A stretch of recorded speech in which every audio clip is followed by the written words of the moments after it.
Ассаламу алейкум, приветствую вас всех, уважаемые телезрители. Вы смотрите программу «Спортивная Ингушетия» на канале Магат. С вами я, Сулейман Катиев. Сегодня мы приехали в зал нашего олимпийского чемпиона Хасана Халмурзаева, где на данный момент проходят всероссийские соревнования памяти Магомеда Парчиева, где принимают участие 7 регионов и около 100 участников. Будем смотреть финальные схватки. Погнали!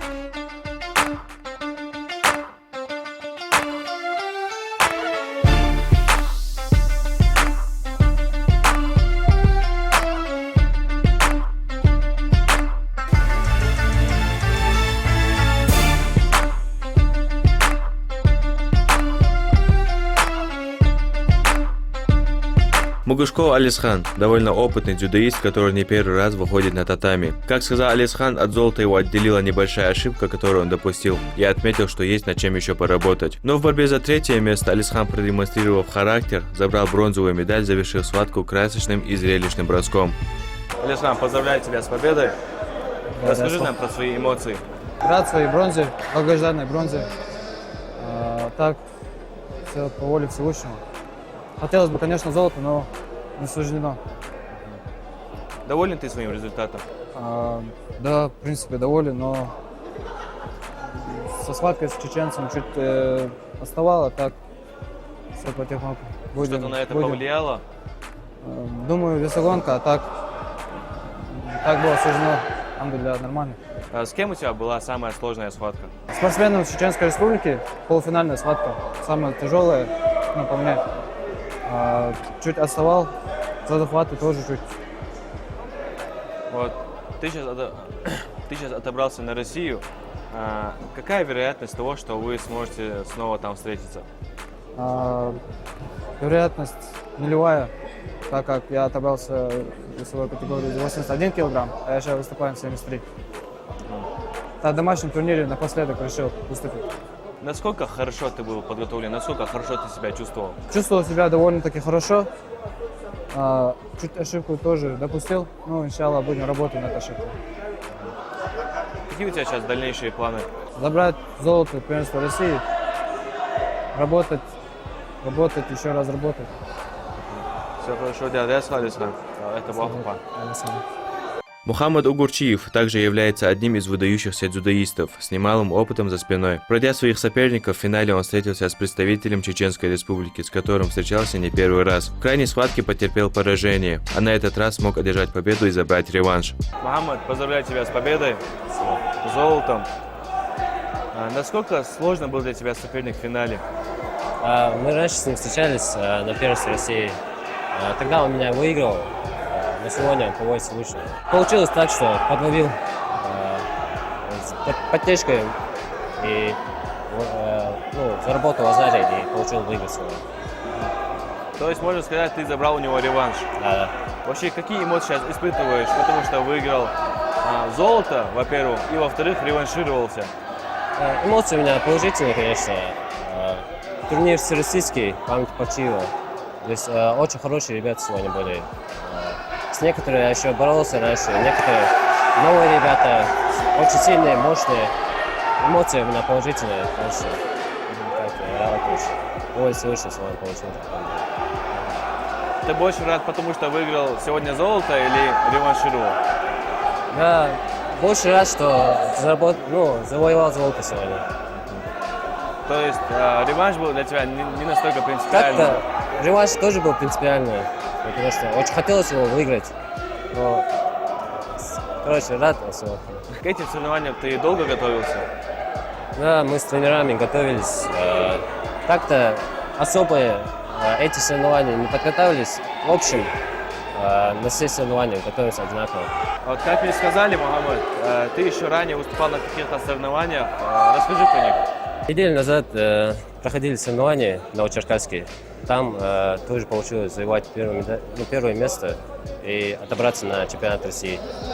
Также выполнил норматив мастер спорта. А какие у тебя планы дальше? Какие соревнования тебя ждут? Сейчас, через 5 дней, скорее всего, поеду в Майкоп. Там тоже соревнования отборной России. Просто для себя побороться, чтобы набрать, адаптироваться, как так сказать, сельский. И дальше будем готовиться Будем готовиться на чемпионат России. Абубакар Камурзоев первый для себя раз решил попробовать себя в новой для себя весовой категории. Несмотря на это, Абубакар показал динамичную борьбу и смог забрать бронзовую медаль. Абубакар, поздравляю тебя с бронзовой медалью. Что у тебя пошло не так? Почему не получилось забрать золото? А вот встреча за выход в полуфинал чуть поспешил и ошибся. Он на контратаке взял. Чуть-чуть глупость сделал. Поэтому, да, попался. Какие ошибки ты для себя отметил? Для себя я отметил не спешить в начале встречи, не совершать ошибки и больше думать. А вообще в целом ты доволен результатом? Но я доволен, то, что я смог стать бронзовым призером в этой весовой категории, несмотря на то, что я впервые борюсь в 73. Насколько хорошо ты был сегодня подготовлен? Я, конечно, не ожидал, что смогу стать первым в новой для себя весовой категории, но я доволен тем, что стал третьим.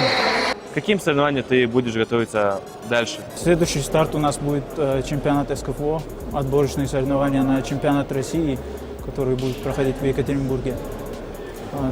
Туда будем готовиться, иншаллах, с нашим тренером Камурзаевым Магомедгиреевым Нурмурзаевичем, отцом и тренером по совместительству. Хочу поблагодарить его за всю работу проделанную, также организаторов турнира, президента Федерации дзюдо Аздоева Юнуза и всех причастных.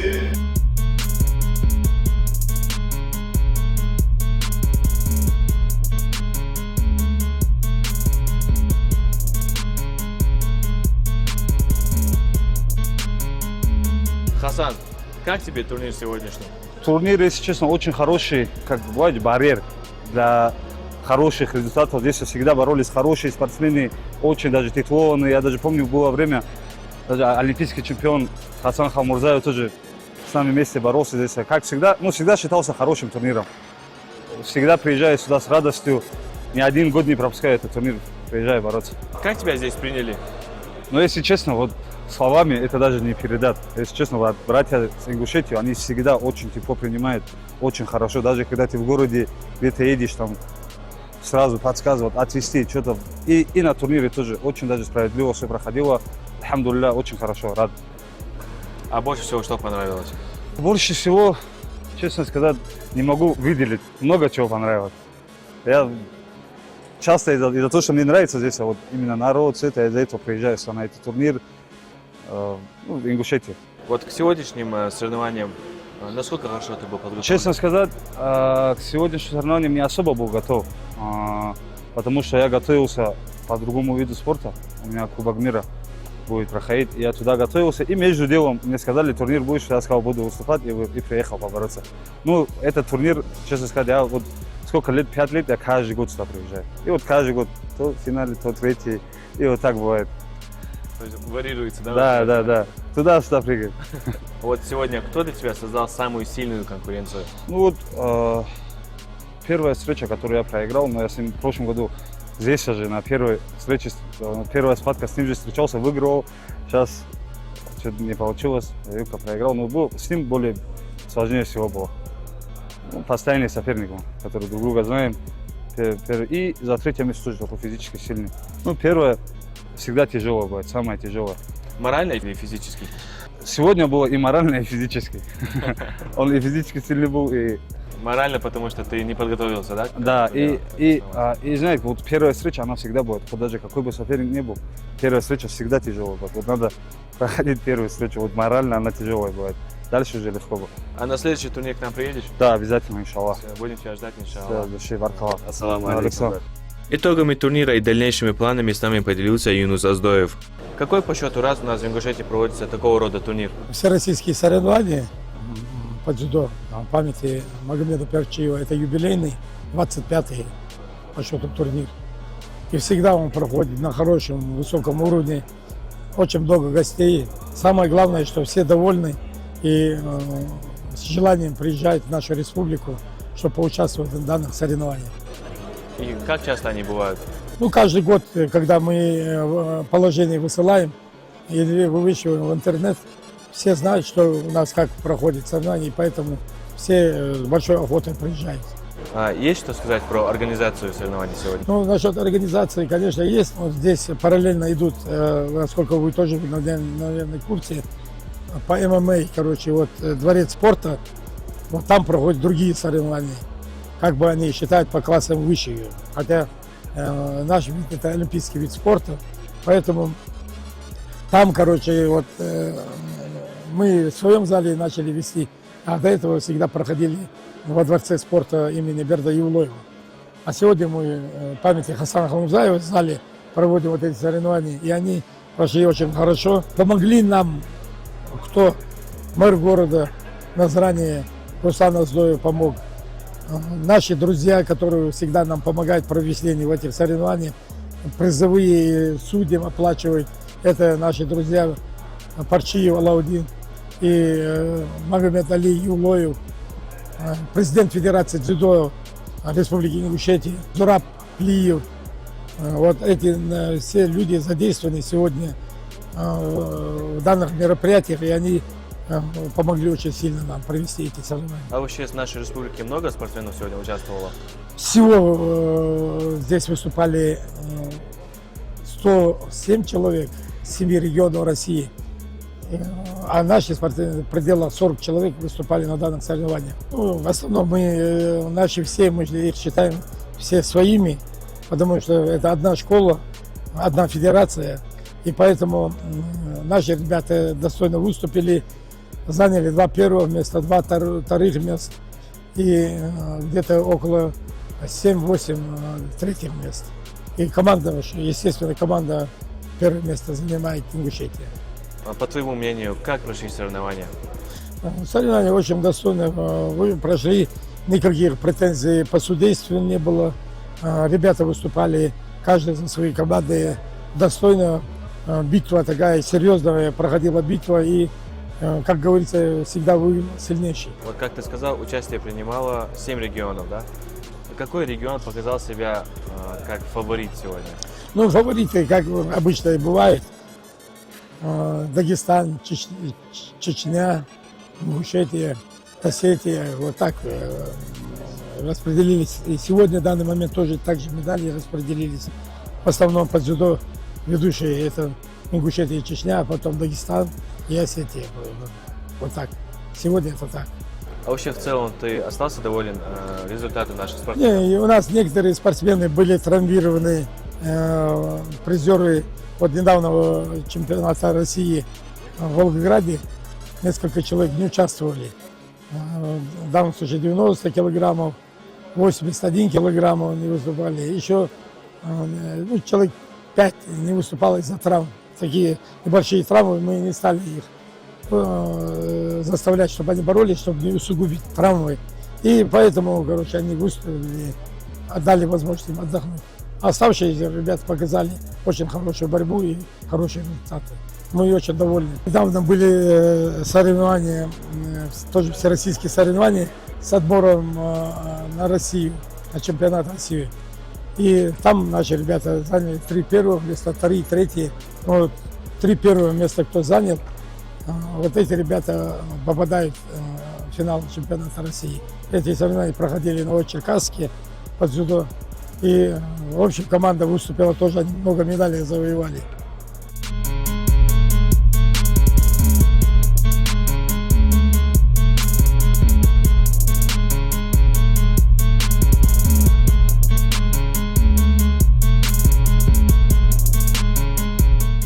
Главный судья соревнований Мухаммед Имкужев также прокомментировал свое мнение о соревнованиях. Какое у вас мнение о сегодняшних соревнованиях? И вчера, и сегодня мы провели всероссийские соревнования в памяти моего друга Парчиева Магомеда, моей тезки. В принципе, еще со времен Советского Союза мы занимались в одной команде. Это был очень порядочный, добросовестный, справедливый, честный, очень такой человек. Импульсивно боролся на татами, вообще великолепно. Но сегодня собрались ребята, на самом деле, очень хорошие. Были и члены сборной команды страны. Я думаю, все видели, что борьба была очень хорошая, красивая. И победители определили, я думаю, правильно. Какие меры принимаются в случае возникновения споров или разногласий между судьями? У нас есть просмотровая комиссия, я имею в виду это судьи международной категории. У нас есть с двух сторон видеокамера. Если где-то что-то, мы смотрим повтор. Это можно смотреть замедлен, конечно, действий, в отличие от судьи, которые на татами видят все это быстро. Мы можем повтор сделать, и поэтому принимаем правильное решение. А какие нарушения правил наиболее часто встречаются? Самое главное, это не бывает, что мы знаем, что мы живем на Кавказе. Это эмоциональность, это спортивная дисциплина, которую они чуть-чуть нарушают. Все хотят выиграть, разговора нет, а победитель только один. Поэтому приходится ребят успокаивать. У нас в дзюдо нельзя ни разговаривать, ни кричать, ни возмущаться. Это преследуется правилами соревнований, поэтому вот, на Кавказе эмоции, это, конечно, у нас чуть-чуть мешают. Ну, а так я вам скажу, что, в принципе, все возрастные категории, юноши, это пусть будет молодежь до 23 лет, чемпионат, это взрослые, мы выигрываем чемпионаты страны по всем возрастам. Ребята у нас очень эмоциональные, борются хорошо. Чего греха таит, у вас в Ингушетии вообще ребята, братья Хавмурзаевы. У меня ученик Хасанбетов, главный тренер сборной страны. Они работают вместе, но тем не менее у вас сейчас вот первенство страны в Волгограде прошло. Команда первенства заняла первое Ингушетия, что очень отрадно. У вас очень много хороших тренеров, спортсменов, поэтому процветание нашему родному Ингушетии. Мы очень рады всегда приезжать всем составом в эту братскую Ингушетию. Тепло встречают, все очень великолепно. Какие критерии вы учитываете при определении победителя в случае равенства очков или в сомнительных ситуациях? У нас нет такого, чтобы равенство было. У нас есть, если спортсмены отборолись в основное время в ничью, у нас есть дополнительное время. И дополнительное время дается, это называется Golden Score. И по системе Golden Score мы определяем победителя. Это до наказания или же уже до броска. Вот на сегодняшних соревнованиях с какими трудностями вы столкнулись и как вы их решали? Сегодня были, например, финальная встреча в весе 73 килограмма. Было очень сложно определить победителя. Там боролся парень с Чеченской республики Маштаев, мастер спорта, он призер страны. И с Ингушетии парень, фамилию сейчас не помню, но борьба была очень равная. Спортсмен из Ингушетии сделал оценку. Она где-то вот сперва арбитр дал в Азаре, но боковые судьи посчитали, что это юбка. Мы посмотрели все и все равно дали оценку в Азаре, это полпобеды. Спортсмен из Чечни, конечно, очень стремился, очень хотел выиграть. Очень, но, к сожалению, ему не хватило времени. Борьба была очень такая напряженная. Нас всех он держал в напряжении. Какие нововведения или изменения в правилах дзюдо были введены вот в последнее время? В последнее время у нас семинар международный был в Турции. И там у нас нововведение такое, мы вернули оценку ЮКО, которой раньше не было. И сейчас спортсменам больше разрешено атаковать, бороться. Даже если они выйдут за пределов рабочей зоны, это даже не наказывается.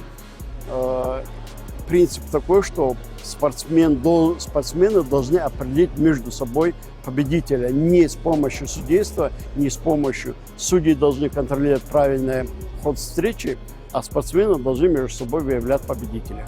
А как вы оцените подготовку судейской бригады к этим соревнованиям? Здесь были, за исключением меня, мне помогали 2 судьи международной категории. Одна – это председатель коллегии судей Центрального федерального округа, судья международной категории Людмила Николаевна из Брянска. И Заира Гетинавасова из Дагестана, она тоже судья международной категории. Вот только в Ташкенте она получила лицензию судьи международной категории. Помимо этого, весь Северокавказский федеральный округ, ведущие судьи были здесь, поэтому все было хорошо.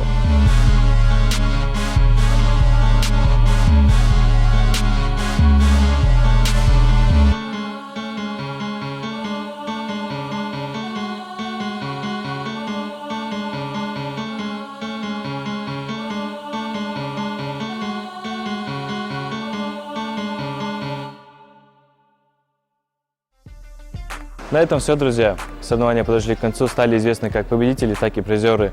Вы смотрели программу «Спортивная Ингушетия» на канале Мугат. С вами был я, Сулейман Катиев. Ассаламу алейкум.